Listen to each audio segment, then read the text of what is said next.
Hi, good day everyone. Welcome to our presentation in early childhood curriculum models. Before we start, let's have the quote of the day by Maria Montessori. The goal of early childhood education should be to activate the child's own natural desire to learn. So, these are the seven curriculum models in early childhood: high school curriculum, Montessori method, Reggio Emilia approach, Waldorf Steiner education, Bank Street approach, creative curriculum, emergent curriculum. Let's start. What is curriculum models? Early childhood curriculum models are framework that guide how young children learn and develop in educational settings. These models provide structured approaches to teaching and learning, focusing on various aspects of child development, including cognitive, social, emotional, and physical growth. So, early childhood curriculum models, this one are framework that guides how children learn in their formative years. These models recognize the importance of engaging children in active, meaningful learning experiences that nurture their intellectual, emotional, social, and physical growth. By providing structured yet flexible approaches to teaching, this model helped ensure that children are supported in becoming curious, confident, and capable learners. Here are some widely used in early childhood curriculum models. First, high school curriculum is a child centered, play based approach to early childhood education that emphasizes active learning, positive adult child interaction, and a child friendly learning environment. The high school curriculum is designed to empower young learners to take control of their education through active, hands on learning. The plan do review process encourages children to set goals, work through challenges, and reflect on their experience, fostering independence and critical thinking. Teachers play a crucial role as facilitator, creating a structured yet flexible environment where children develop both cognitive and social skills. Daily routine provides children with consistent opportunities to make choices and take responsibility, promoting a sense of autonomy and ownership over their learning journey. So, this is the example. Number boxes, a hands on, engaging way for children to learn about numbers, quantity, and basic math concept, fostering early numeracy skills and building a strong foundation for future math learning. Next is Montessori method, a child-centered educational approach developed by Dr. Maria Montessori, emphasizing self-directed learning, hands-on activity, and prepared environment to foster a child's natural curiosity and independence. By this, allowing children to learn at their own pace and follow individualized learning paths, it fosters a deep sense of curiosity and love for lifelong learning. The mixed age room classroom setting encouraging peer learning and emphasizes on practical life skills and sensory exploration provides children with the tools they need to develop in all areas, connectively, socially, emotionally, and physically. This one is one of the example. Let's have the field trip. Enhancing learning through real-world experiences, boosting engagement, fostering social skills, and promoting critical thinking and memory retention. Next example is building blocks. Offer a wide array of benefits for children, including improved hand-eye coordination, enhanced motor skills, and develop of problem solving, creativity, and spatial reasoning abilities. Next, let's have Reggio Emilia approach. Reggio Emilia approach are designed to foster child-led learning, creativity, and exploration through open-ended materials, guided exploration, and emergent curriculum, encouraging children to express themselves and to learn through various media. This one is a child centered, inquiring based educational philosophy that focuses on the belief that children are capable, curious, and resilient learners. It fosters creativity, critical thinking, and problem solving skills by encouraging children to express themselves through a variety of mediums. First example is Nature Scavenger Hunt, a game usually played outdoors in which the player must collect various objects from a list of things they have been given. Second example is Mime or Message Relay. Have teams whispered a sentence to the first person who then whispered it to the next, and so on, until the last person repeats it aloud. The next one is Waldorf Steiner Education is a holistic educational philosophy founded by Rudolf Steiner that emphasizes the development of intellectual, artistic, and practical skills through a curriculum that integrates academics, arts, and practical skills focusing on imagination and creativity. In essence, Waldorf education aims to cultivate a love of learning through a balanced approach that nurtures both the intellectual and creative capacities of children. It strives to create well rounded individuals who are not only academically capable but also imaginative, socially conscious, and connected to the world around them. The first example is coloring and drawing are more than just fun. They're crucial for developing fine motor skills, hand-eye coordination, creativity, and self-expression. Next example is wet on wet watercolor painting, fostering creativity, developing fine motor skills, enhancing color recognition, and promoting mindfulness through a calming sensory experience. Next is Bank Street approach, also known as the developmental interaction approach, emphasizes active engagement, nurturing opportunities, and a child-centered, multidisciplinary curriculum to foster lifelong learners and critical thinking. This approach, focusing on the child's developmental needs and providing a nurturing environment that encourage exploration and inquiry. This approach aims to create lifelong learners who are curious, capable, and engaged with the world around them. For example, storytelling, also known as the developmental interaction approach, emphasizes active engagement, nurturing opportunities, and a child centered, multidisciplinary curriculum to foster lifelong learners and critical thinking. Next example is musical freeze dance. Is a fun, simple games where kids dance to music and then freeze in a place when the music stops, promoting listening skills, motor skills, and self-regulation. Next is creative curriculum. Includes developmentally appropriate goals and objectives for children within four main category of interest: social emotional, physical, cognitive and language. The social emotional stage help promote independence, self-confidence and self-control. While physical development, children refine motor skills and develop healthy habits. Cognitive development helps children build critical thinking, problem solving, and memory skills. Lastly, language development emphasizes communication and literacy. By this category, support children in becoming independent, confident, and capable learners who are ready to take on the challenges of life and school. Next is emergent curriculum. Is a child-centered approach to education where the curriculum evolves and emerges from the unique interests, experiences, and needs of the learners, rather than being pre-planned by the teacher. This approach emphasizes active engagement, exploration, individualized learning, and social collaboration, fostering an environment where children can develop into lifelong learners and critical thinkers. The curriculum is flexible and evolves naturally, creating and enriching the personalized educational experience for every child. For example, Sink or Flute, the experiment naturally sparks children's curiosity about why some objects float and others sink, encouraging them to explore and experiment with different materials. Next example is Water Table. Explore concepts like volume, weight, and density.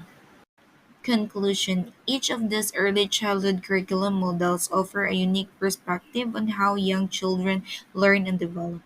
Some focused more on environment as a tool for learning, like Reggio Emilia, while others prioritize independence and self-guided exploration, like Montessori. In general, they all emphasize the importance of respecting the child's developmental stage and creating an environment that supports curiosity, creativity, and love for learning. The goal of this framework is to guide educators in nurturing well rounded, capable, and confident individuals. Thank you so much for watching and have a good day. Good day, everyone. I am Arjun Maybi Dadu, and we are the Group 3, and I will be discussing the purpose of early childhood curriculum models.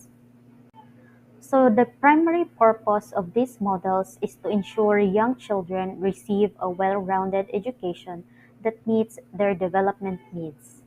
They offer a structured way to introduce learning through play, exploration, and guided instruction, supporting skills such as problem solving, creativity, and social interaction.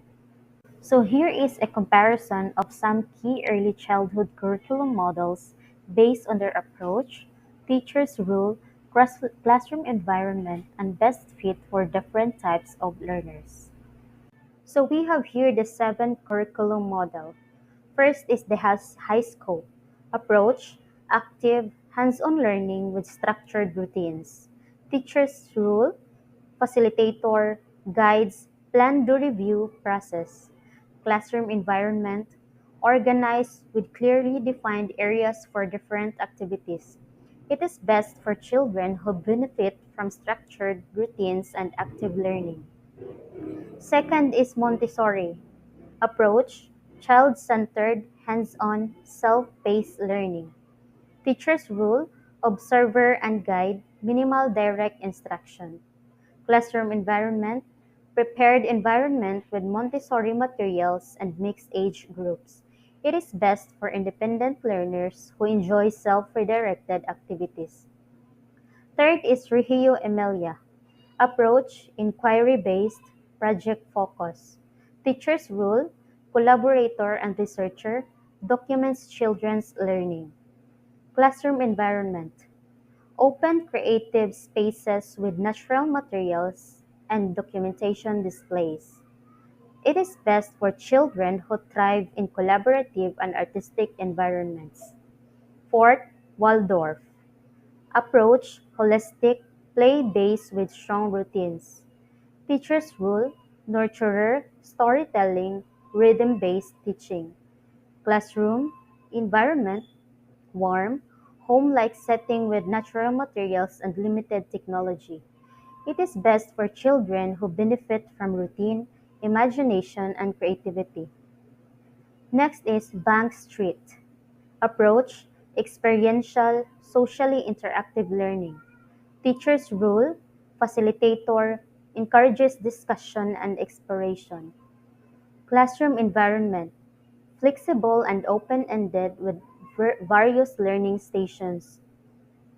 But it is best for children who learn best through hands-on experiences and social interaction. Next is creative curriculum. Approach, play-based, theme-based learning. Teacher's role, balanced role of guide and instructor. Classroom environment, variety of interest areas like blocks, dramatic play, art, or in other way. Best for children who need a mix of structure and open-ended play. The last one is emergent curriculum. Approach, child-led, flexible, and responsive. Teacher's role, observer and co-learner. Builds lesson around children's interests. Classroom environment, dynamic and ever-changing based on children's explorations. It is best for curious, self-motivated learners who thrive in adaptable setting. So we have here the importance of early childhood curriculum models. Early childhood curriculum models are essential for guiding the educational experiences of young children. They provide a structured framework that ensures children receive developmentally appropriate learning opportunities. We have here first is the developmentally appropriate practice, holistic growth, preparation for future learning, guidance for educators, and consistency and quality. So first is the DAP or the developmentally appropriate practice. Development appropriate practice is an educational approach that ensures teaching methods, activities, and learning environments match the developmental stages of young children. It is based on research in child development and focuses on meeting children where they are while helping them grow to their full potential. So ensure that activities aligns with children's developmental stages. Next is holistic growth. Holistic growth refers to the development of a child in all key areas: cognitive, social, emotional, physical, and language. Instead of focusing only on academic skills, holistic development ensures that children grow as well rounded individuals, ready to navigate different aspects of life. So, addresses cognitive, social, emotional, and physical development. Next is guidance for educators. Guidance for educators refers to the strategies, principles, and frameworks that help teachers create effective and meaningful learning experiences for young children. It ensures that teaching methods align with child development principles and making learning engaging, age appropriate, and impactful. It is provides teachers with structured approaches to teaching. The fourth is the consistency and the quality. Consistency and quality refer to maintaining high standards in teaching, learning, and caregiving practices to ensure children receive a stable and effective educational experience. A high quality early childhood program provides a structured, nurturing, and engaging environment that supports children's overall development. So it is ensures that children receive a consistent and high quality education. So the last one is the preparation for future learning. Preparation for future learning refers to the foundational skills and experiences that early childhood education provides to ensure children are ready for the next stages of their academic and personal growth. A strong early learning foundation helps children develop the cognitive, the social, and the emotional and physical skills needed for success in school and beyond. So it is a lays a strong foundation for lifelong learning and school readiness. So thank you, and again, I am Arjun Maydado. We are the group 3, and that's all for my report. Good day, everyone. My name is Marissa Monteras, and I will just have to continue our topic about the early childhood curriculum models. So, the best curriculum model for a preschoolers depends on their developmental needs, the learning styles, and the goals of the program. A curriculum in the early childhood education is a systematic learning plan that follows a specific educational philosophy. It's a combination of what you want children to learn, how you want them to learn, and how you plan to teach and assist the learning.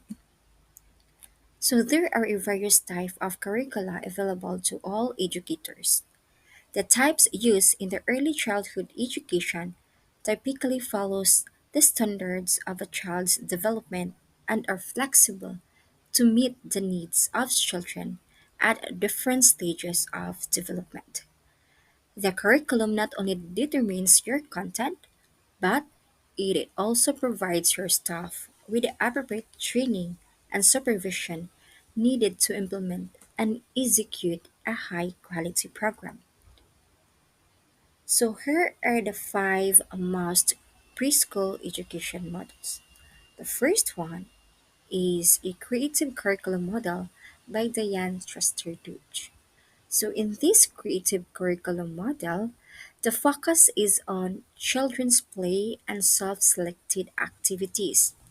The environment is arranged into a learning areas and a large blocks of times are given for a self selected play. So this model focuses on a project based investigations as a means for children to apply the skills and addresses the four areas of development. So the four areas of development are the social emotional, second is the physical, third the cognitive, and the last is language. So here are the activities of a creative curriculum model. First is by making blocks, having a dramatic play, playing toys and games, making arts, going to the library, making discovery, playing sand and water, having music and movement, cooking, computers, and outdoor play. So the next approach is Montessori approach by Dr. Maria Montessori.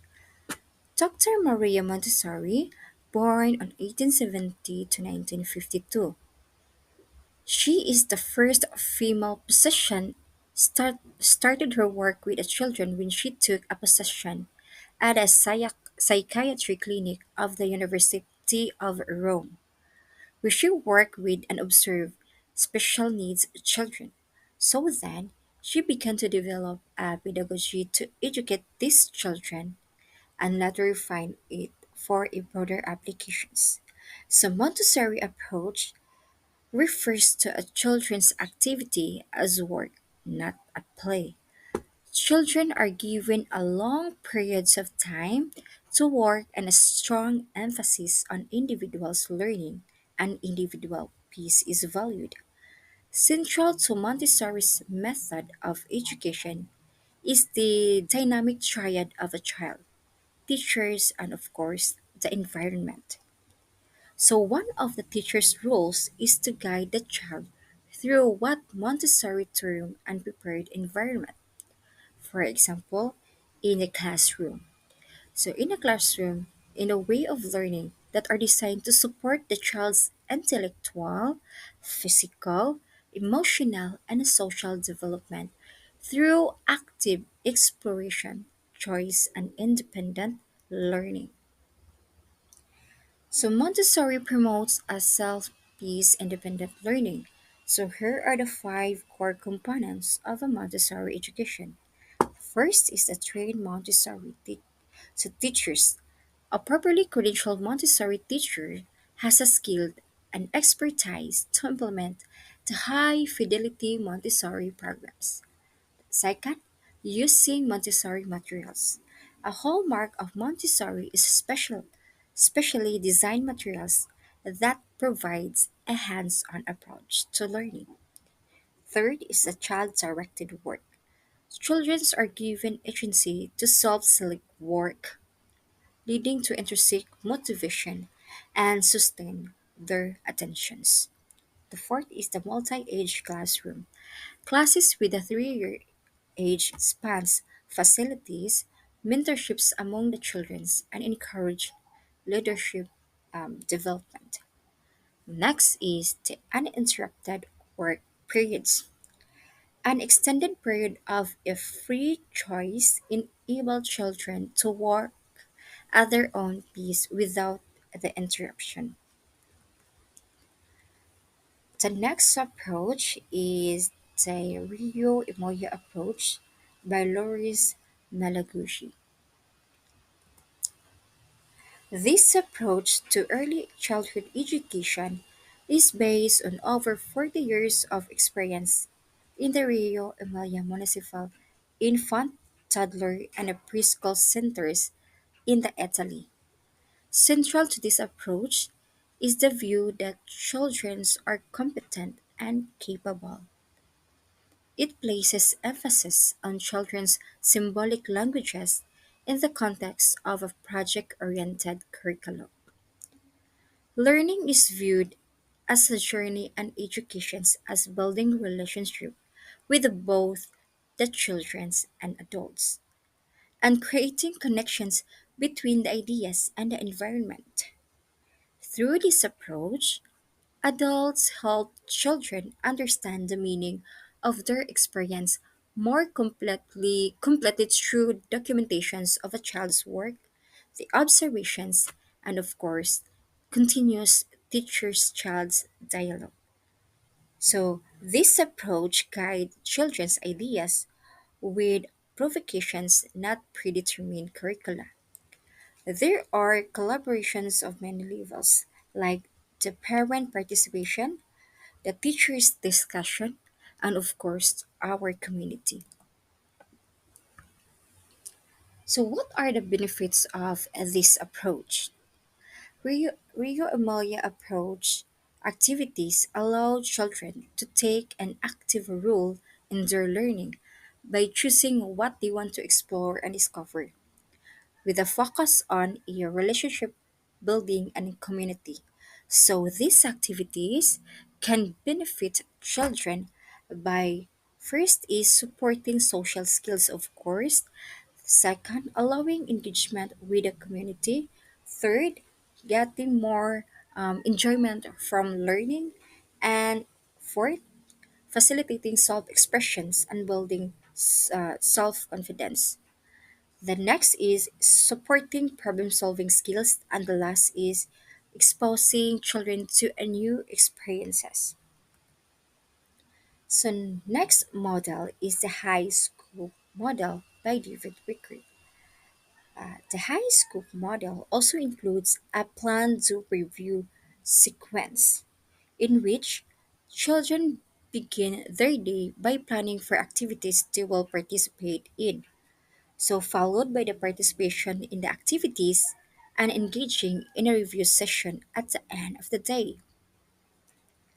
Teachers can use this sequence format to help children learn how to organize choices of activities and to reflect upon what they liked or would do different at the end of the day. So the high scope model reflects the theories of Piaget, Gretzky, and Enrico Emilia by the way of emphasis of constructions of knowledge through the hands-on experiences with the reflections of techniques. So here are the advantages of the high scope approach. First is active learning. Active learning. High scope promotes active learning where children are encouraged to interact with their environment and learn from their experiences. Second is promote independence. High school encourages children to make choices and take responsibility for their actions, promoting independence and self confidence. Third is the developmentally appropriate.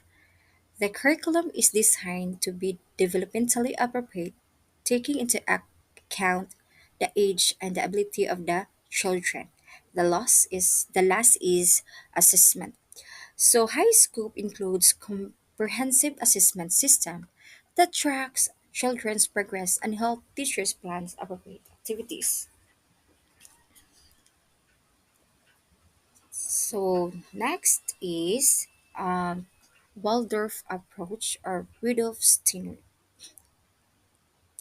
Rudolf Steiner, born on 1861 to 1925, he was an Austrian philosopher, an architect, writer, literary critic, social reformer, and educationalist. His work spanned many different fields including agriculture, medicine, science, literature, and the arts.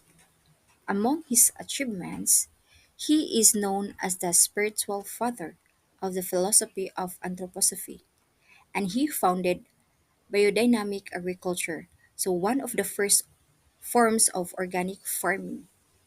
His ideas and theories form the basis of Waldorf educations, also known as Steiner educations. So, what is a play based learning? A play-based learning is an approach to education that offers students different types of playful activities and experiences in the classroom. It is an age-appropriate, child-centered approach that focuses on learning through purposeful play. Through play, children can develop their cognitive, social, emotional, and physical skills. So, play based learning is often used in the early childhood education, but it can be implemented in all grade levels. So, according to the Care for Kids, play based learning involves the following elements. The first is the self direction.